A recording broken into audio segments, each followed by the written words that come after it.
Hello, and welcome back to the All Out Soccer Podcast. Slightly different intro than the last one. Myself, Jeremy Goldstein, my co-host, Joseph McBride. We're two football fans talking about soccer. We focus on a fusion of the MLS, the U.S. men's and women's soccer teams, and the build-up to the 2026 World Cup. Joe, guten Tag. How are we doing this week? I know you enjoyed watching Thomas Muller. Absolutely. It was actually crazy to see him come on, and it was just such a shame that his debut got a bit marred by VAR and that, but it is what it is. Good to be back. How you doing? I'm good. It was such a close offsides call, and I'm just like, for the narrative, for the pageantry, just come on, let's let it stand. 3 minutes in, I was devastated. I would be better if that had counted, but it was a pretty good match, that one on Sunday night. Yeah, insane. I just still can't believe he's in the league. Seeing him and Son kind of run around the field, it just doesn't feel real. It might sink in a few weeks' time, but we'll see.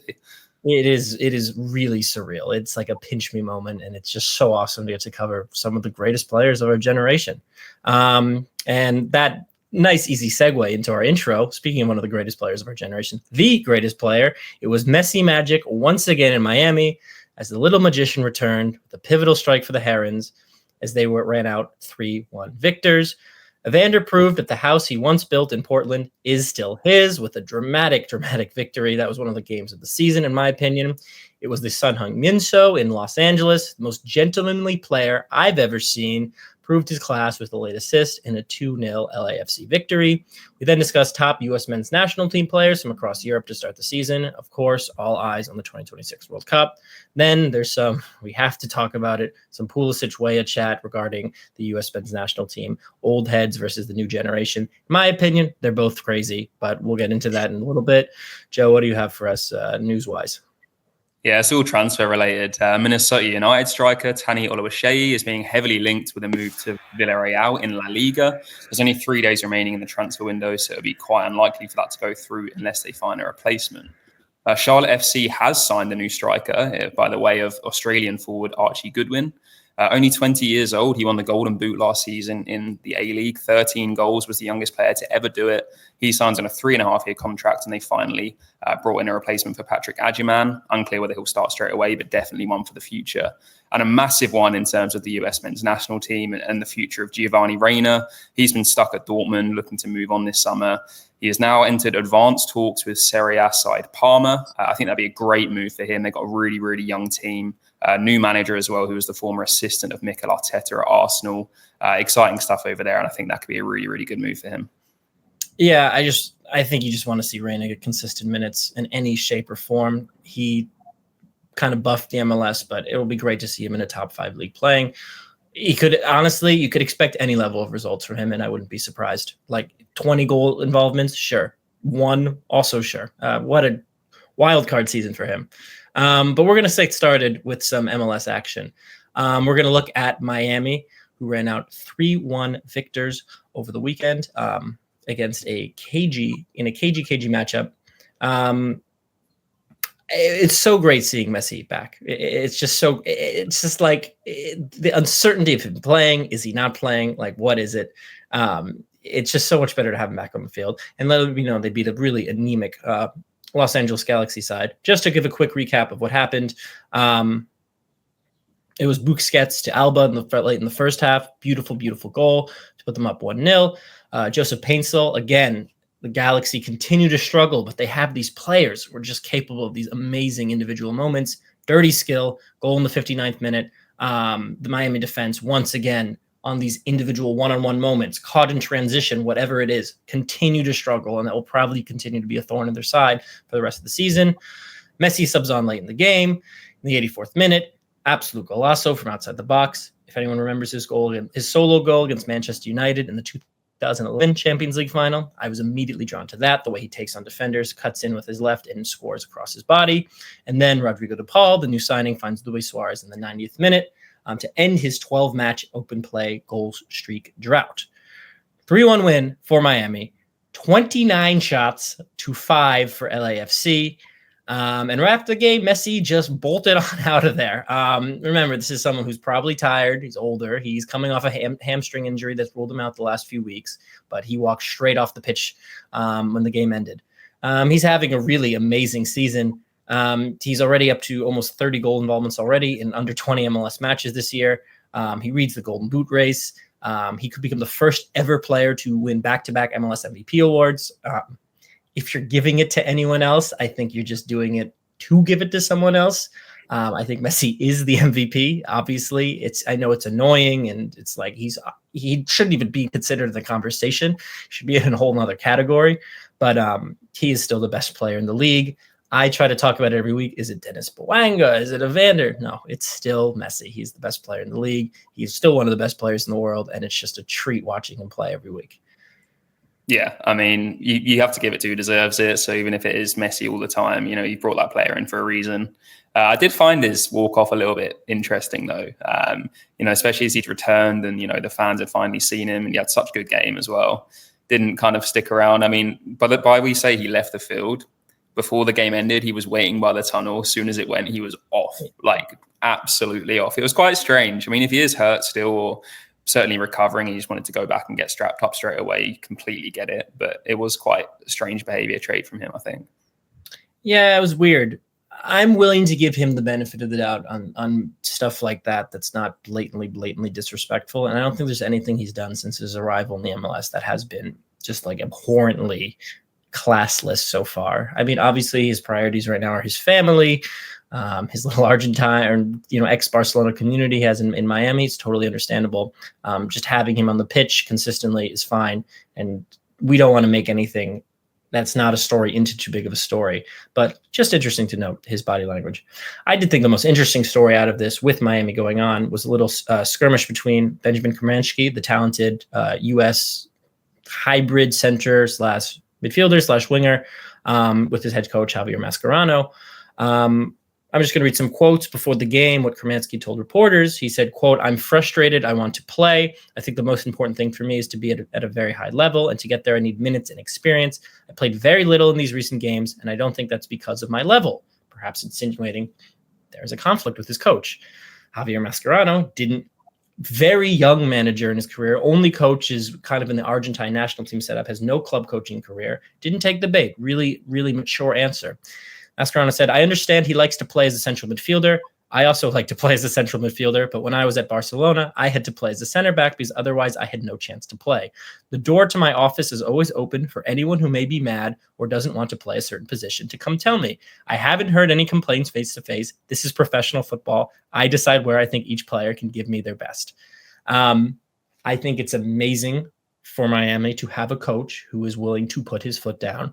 Obviously, this is not Messi complaining about minutes or Suarez complaining about minutes, but this is Mascherano taking a step in his coaching journey. And I'm sure it's something that was received within the Miami locker room, and all players noticed. And it's incredibly impressive for someone that into their coaching career to really stamp their authority.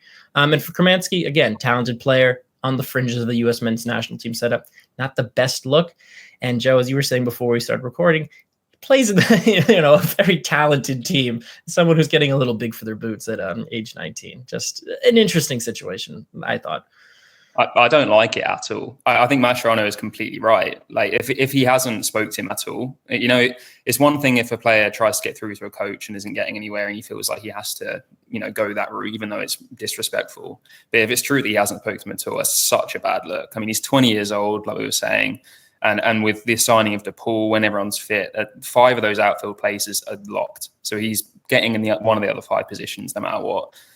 I really dislike that from him. I don't think that's the way to go about it. It's young, have a bit more respect, and be more appreciative. It's like he's taking it for granted playing in that team. And everyone has their frustrations. Everyone has an ideal position, or everyone wants to play every minute, but that's not the name of the game.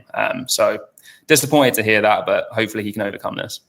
There are tens of thousands, maybe hundreds of thousands of people his age who would kill to be in his position, to be playing alongside Lionel Messi. And the spotlight you receive from international clubs just by being on the same pitch at him is 10, 20-fold as anyone else and any other MLS club you're getting. So for the rest of his career, if he wants to leave Miami, he's getting more eyeballs.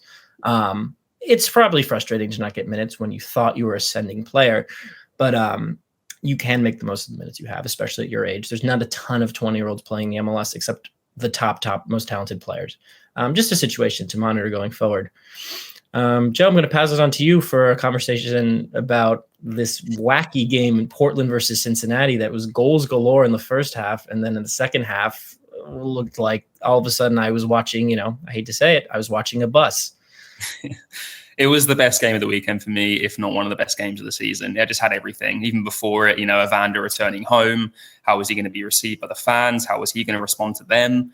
And we found out everything. I mean, when he arrived at the stadium, he was waving. He was all smiles, trying to be nice.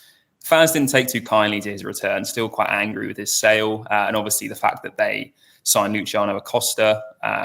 In response. It just didn't go well. Sorry, not Acosta. He went to Dallas. The other player they signed's already moved on. It's just an awkward one. And they were jeering him. Didn't take too kindly to it. And thankfully for him, he had the last laugh. I mean, he was involved in everything. Like you said, it was a goals galore first half. He was heavily involved in the opener for Kevin Denke, put his body on the line as Pavel Boucher, assisted him. He then assisted Pavel Boucher to make it 2-0 before scoring an absolute screamer, really, really, really impressive long-distance drive to put them 3-0 up. And what does he do when the fans are booing him? He goes and cups his ears, runs to the crowd. Love that. It was great housery. I kind of think I want to see more of that stuff in MLS. You see it in a lot of leagues, and the MLS is fiery, but sometimes it can come across tame sometimes. But he really gave it to them, and it was just great to see that personality and the banter back and forth. The game wasn't over there. I mean, they did get back into it. Kevin Kelsey scored 2 minutes after Evander, which kind of was a response in itself. It quietened him, but he did score a penalty in the second half to make it a brace, and it made it 3-2 and a bit of a nervy ending. But Cincinnati did hold on to beat Portland 3-2. It was a great game, and it had big implications elsewhere too, because they are now top of the Eastern Conference. Philadelphia Union lost 1-0 to the New York Red Bulls, a big loss for them. It was Sean Nealis, the defender, with a late goal to make it 1-0. And Philly also missed a penalty in the game, so a massive missed opportunity there. But it's just been a great season for Cincinnati. You called it at the start, to be fair to you. So, hats off for that prediction. But yeah, the Evander show, he is a contender for MVP, but let's be honest, it's going to be Lionel Messi, isn't it? It is going to be Lionel Messi. But I said with Evander, as I've kind of noted in recent weeks with Dennis Bouanga, when you're watching them in attack, it is the comparisons I make for Premier League fans. It's 2013 Bale.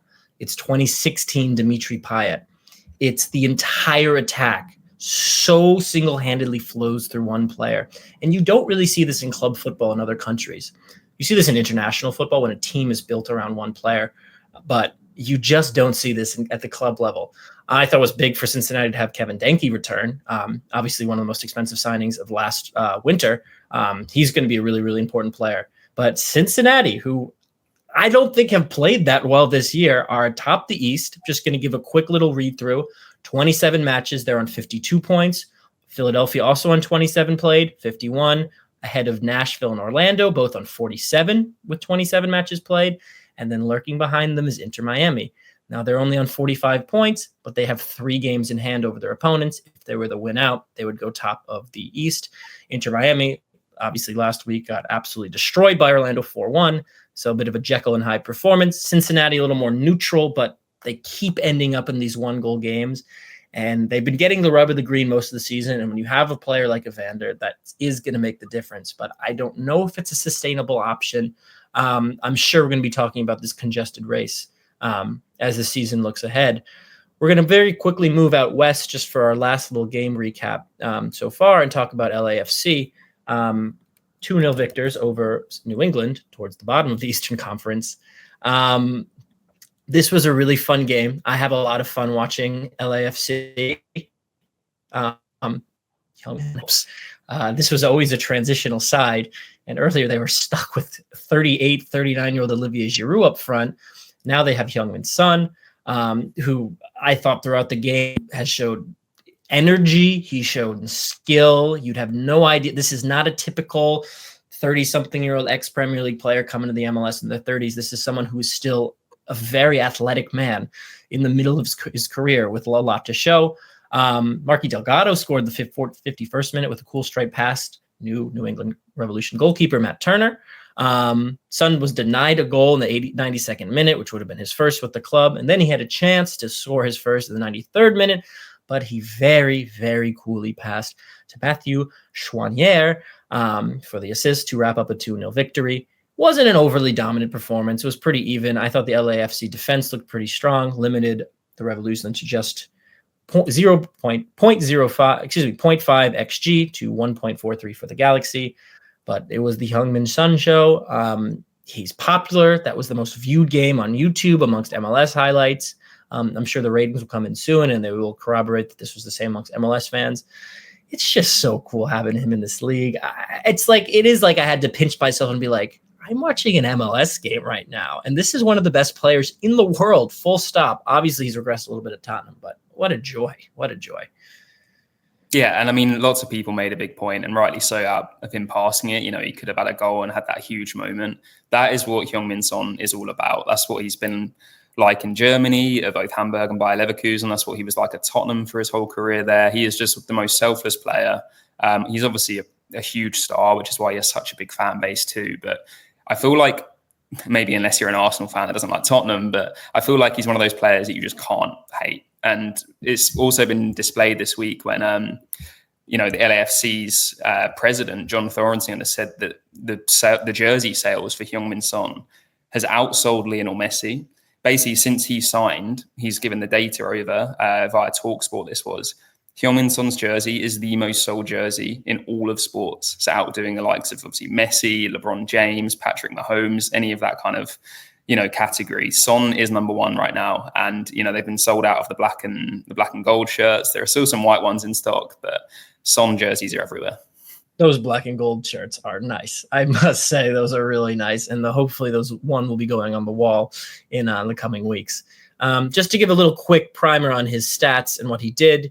Again, this is his man, 33 years old. He had 4 shots, 3 completed dribbles, 29 passes, 5 key passes, and 2 big chances created, still showing that he's in the center of the action. Dennis Bouanga, I thought, was a little more in the periphery for LAFC, but Heung-min Son is very quickly coming to the side and might be their best player, which is saying something because they had an MVP candidate. Really, really fun, really, really exciting. I'm just completely blown away by this. It's insane. And he's only going to get better once he settles more. And I think he's going to have a lot of goal involvements for the end of the season. Yeah, completely agree. Hey, if you want to get involved in the conversation, shoot us an email at alloutfootball@reachplc.com. Please engage by subscribing to our show wherever you get podcast. That's the end of part 1 of this week's All Out Soccer, but stick around for part 2 just after this break. And we're back. A little bit of U.S. men's national team recap. I think it's an exciting time for the U.S. men's national team so far in Europe. I've seen positive signs for the players who played. Now, not all leagues have started yet, but the ones that have, especially the championship, which starts, the first week of August. I thought the players who have played have been really, really impressive, and I've been blown away. I don't know what you've thought of some of the or your early impressions of some of the players in Europe so far. Well, I think certainly in the championship, Josh Sargent, has really put a statement out to be that number 9. As you want to get into in a bit, there's been a couple of injuries elsewhere, which is unfortunate. But Josh Sargent's just been insane. He scored in the first 3 games of the season for Norwich, scored in a 2-1 loss to Millwall. He scored in a 2-1 win over Portsmouth in the championship also this weekend. And in midweek in the first round of the English League Cup, he scored in a 2-1 win against Watford. So, fast start for him. Literally can't do any better, really, other than if he's got a hat-trick every game, but prolific. Haji Wright also in the championship, scored in a crazy game for Coventry City. They came back from 3-2 down against Derby County to win 5-3. He was on the score sheet for that game. Unfortunately, Patrick Agyemang, who did sign for Derby County, is yet to play through injury, but I'm sure once he gets there, he'll be firing and they'll be really needing his services because they haven't had a great start to the season either. Away from the championship, in La Liga, a player that we highly rated, Johnny Cardozo, made his debut for Atletico Madrid. They were winning at the time that he was on the field. He actually got hooked at halftime. He was playing well, but he got yellow card in the first half. We know how Diego Simeone's men like to press a little bit too much sometimes, but they actually looked really good at the time. As I said, Julian Alvarez put him 1-0 up. He got taken off. Unfortunately for them, they actually ended up losing the game 2-1 to Espanyol. But until the game turned, and it was a late winner as well, they looked really, really good. And I think he's going to be a pivotal part of Simeone's side. He is. And just to buck the narrative, this is not your grandfather Simeone team. They're attacking. They're fun to watch. This is not a team that's going to kick at your shit. I mean, they do that, but it's not to the same extent what it was about 10 years ago. So I think Cardozo is going to be a big part, and that's really, really exciting. I'm going to turn our attention over to the Netherlands. We have a player named Serginho Dest, and oh my God, he's too good for the league. That's why he left off those years ago to go to Barcelona. Completed 7 dribbles as a right back against Twente, who are totally fine upper mid-table side, who've been in Europe the last few years. They have a U.S. men's national team player of their own, Taylor Booth, who we haven't talked much about. But Dest was man of the match in the 2-0 win for PSV. He is got to play. He's been out for a long time. He missed all of the last year, which is a big loss. His fullback mate, left back Anthony Robinson, hasn't played for Fulham yet to start the campaign. I think that's the strength of the team, is in those 2 spots. If the U.S. can really figure out the center backs in between them, they're in good shape. Last year, he had 2 teammates also on the U.S. men's national team with him at PSV, Richie Ledesma, who transferred to Chivas in Liga MX, where he's been playing regularly for the Mexican side. Then we have Ricardo Pepi, who played the first match of the season, striker who used to play for FC Dallas in the Cup, and then missed the last 2 games as he's recovering from a meniscus tear. PSV lost forward Luke de Jong, who transferred to Porto, in an amazing transfer announcement. I recommend anyone who hasn't seen it to look up what Porto did for that. They signed Alisson Plea from Borussia Mönchengladbach to slide in up front. So just one to watch. If Pepi doesn't come back soon enough, he could cede playing time in the long run to Plea. So that would be really disappointing. He was the subject of a transfer to Fulham this offseason. I think he's going to get minutes no matter what. But Joe, as you said, the competition against Sargent is going to be fierce. It's going to be fierce. Just looking at some other news, we're just going to quick jump to the Bundesliga and talk about Paxton Aronson, the brother of Brendan Aronson, who had 12 goal contributions for Utrecht in the Eredivisie last year, scored for Eintracht Frankfurt in the Cup. Really fun side. Obviously, have lost some attacking talent the last year in Omar Marmoush and Hugo Katike. Maybe there's a path to playing time. Frankfurt are in the Champions League. Aronson could make himself a surprise addition to the U.S. men's national team going forward. And just quickly to fly over to France, Timothy Weah made his debut for Marseille in a surprising 1-0 loss to Rennes, who were down a man. And then Tanner Tessman played all 90 minutes in central midfield for Olympique Lyon in their 1-0 victory. Do you know who started next to him, Joe, in central midfield? No, frozen, sorry. Ready? The midfield pivot was Tanner Tessman and ex-Liverpool midfielder Tyler Morton. No. Oh, of course. Yeah. Oh, okay. Damn. Yeah, that made my day when I saw it. I was like, what is going on? What timeline are we in? But really exciting time for the U.S. men's national team. Obviously, players like Weston McKennie will come back next week. We're going to talk about Christian Pulisic in a little bit, but I'm really, really excited and delighted with everything I've seen so far. Yeah, I think it's such an exciting time, like you said. And I think the fact that these players are going and branching out to so many of these leagues, obviously it's been something that's happened before, but maybe not to this volume. I just think it's great for experience and, picking up things from other cultures and other leagues and other coaches. And yeah, I just think it's a great time. And I know that obviously the national team picture has been a bit negative, as we'll get onto, but I actually think when we approach the World Cup, fingers crossed everyone can stay fit, but yeah, so much excitement. Yeah. And we've really focused on kind of the U.S. men's national team players abroad. And I think it's finally time we pay some love to the U.S. men's national team players right here at home in the United States. Again, we're trying to incorporate some more of these rankings going forward. So I thought it would be a good exercise for us to rank the top 5 U.S. men's national team players in the MLS. Joe, how do we want to do this? Do we want to do our 5, me then you then me, or we go 5, 4, 3, 2, 1 at the same time?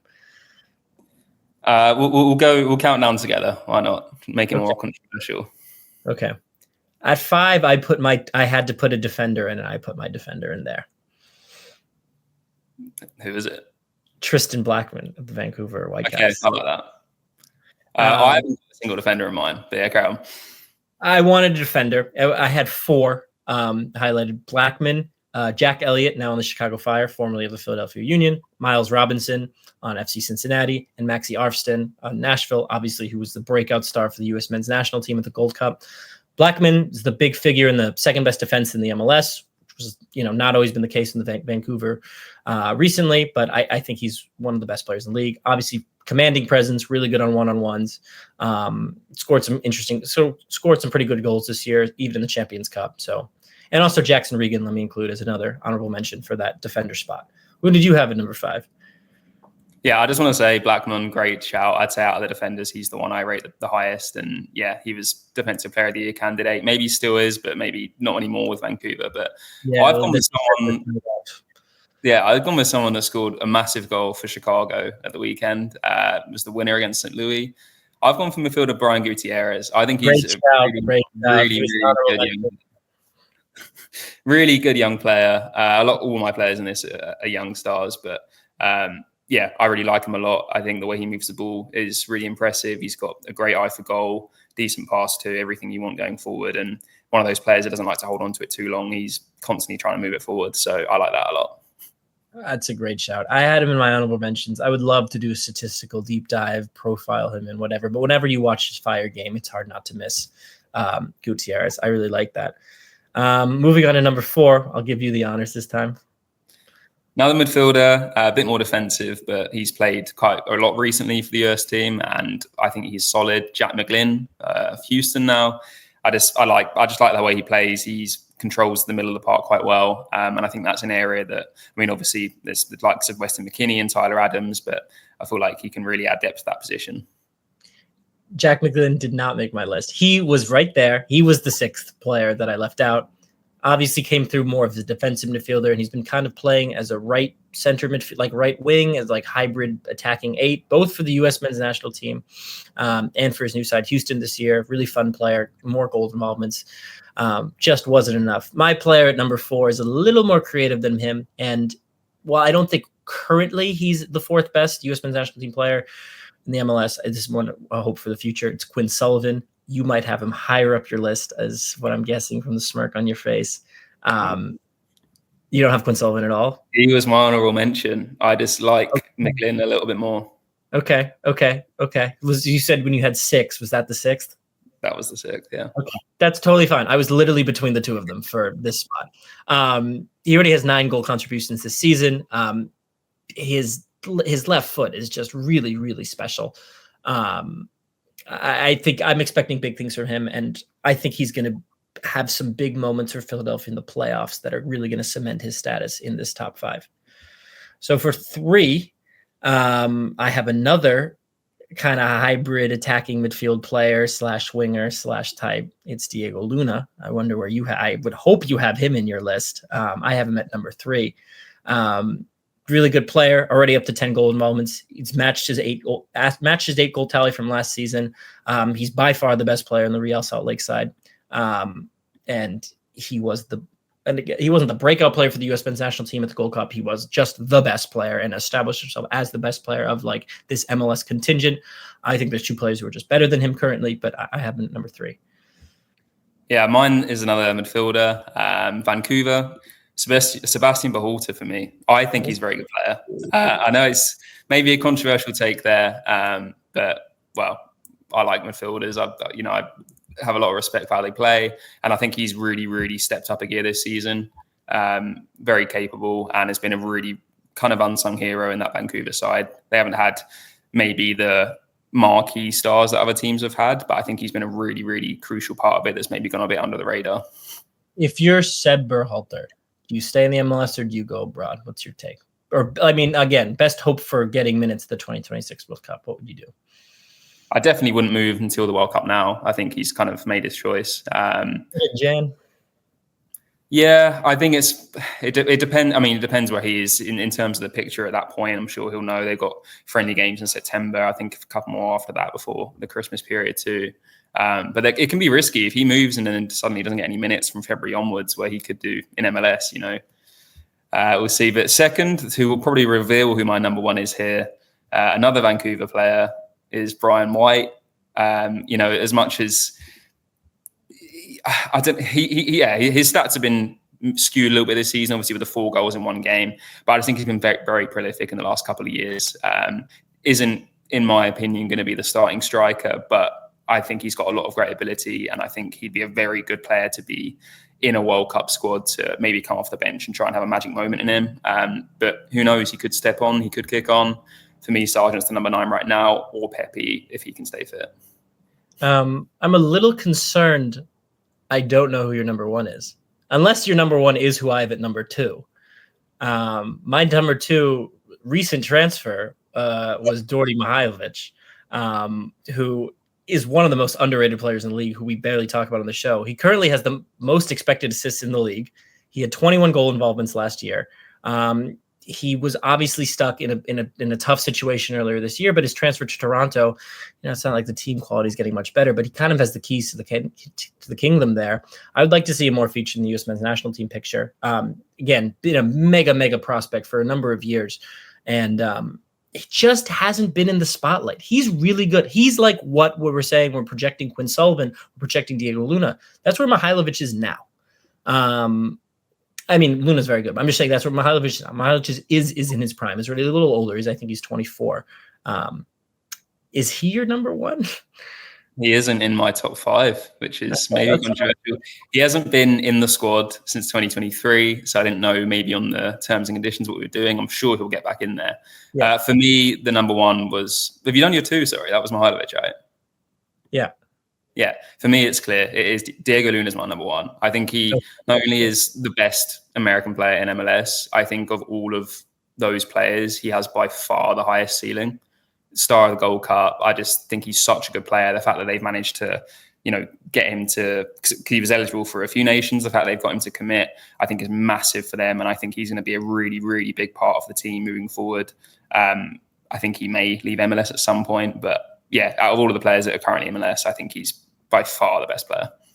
I don't really disagree. I'm not going to fight you. I had Brian White at number 1. Okay. He's in his prime right now. He is amazing. He had this stretch of form, I think, around April, where he was just unplayable. Every so often, you just see some of his touches, and you're just like, wow.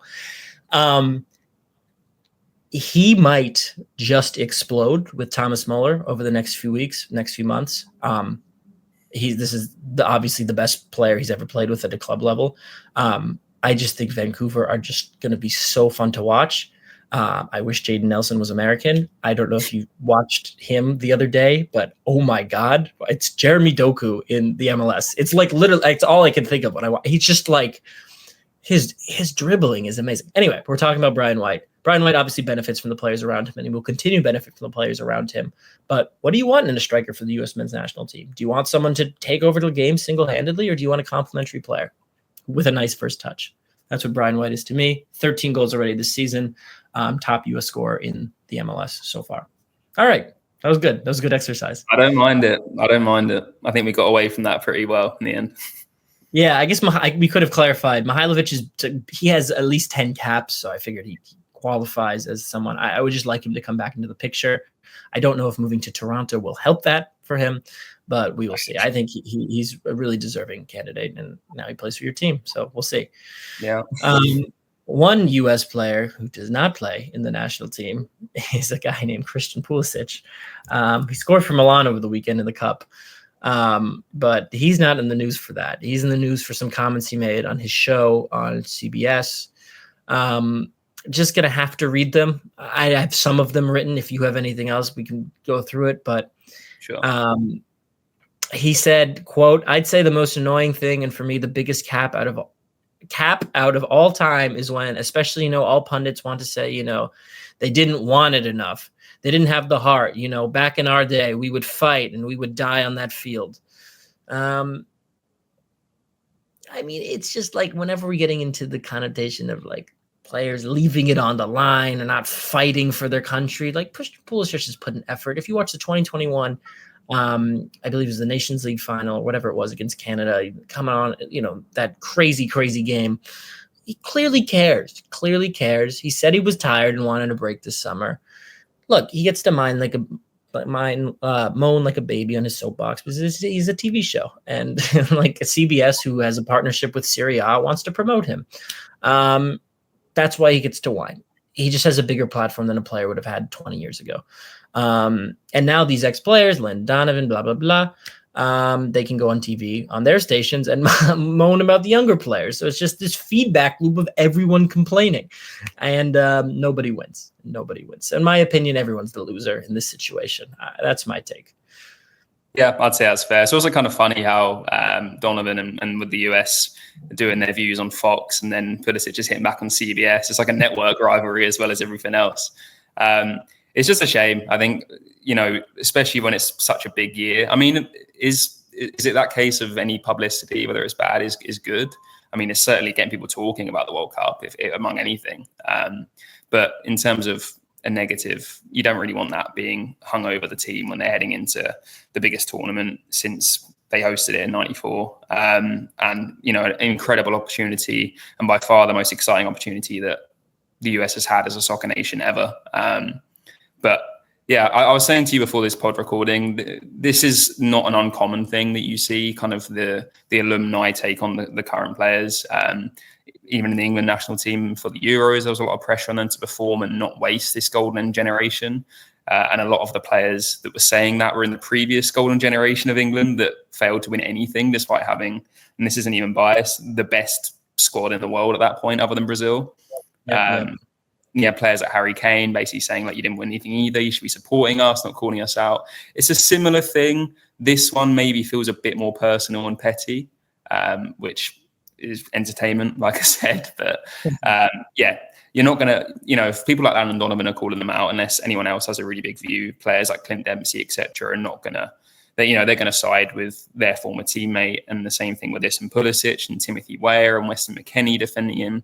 You're not going to go out and, go against the captain of the national team, because he will be when obviously they come back into the fold. It's a shame to see it, but it's definitely been a saga. And like I said, it's got everyone talking about the World Cup. So I guess that is a win. Yes, that is a win. And it's good to kind of have these figures, I guess, in the media, like fans can point to. It's like, oh, this is a narrative. It's Pulisic versus Donovan. I guess that's fine for attracting attention. I would just really hate if a casual watcher of US soccer, my mother, for example, if her only touch point into this the men's national team next year is through, well, I saw someone complaining in an Instagram reel, and then the young player didn't seem grateful. That's when you've lost the war. But if it is just bringing eyeballs in, then I'm totally fine with it. But it's just everyone's bitter, and everyone has a platform to be bitter. So, and that was just what was different than 20 years ago. So I think that's my only take. Just want to say Tim Weah very quickly said, quote, "I think those guys are chasing checks." To my answer to him, yes, they are. They're in a hot take business where they're paid to say dramatic things, and everyone wants to know Landon Donovan's opinion on Christian Pulisic, not really his opinion on, I don't know, like a La Liga game. So he's there to cash checks.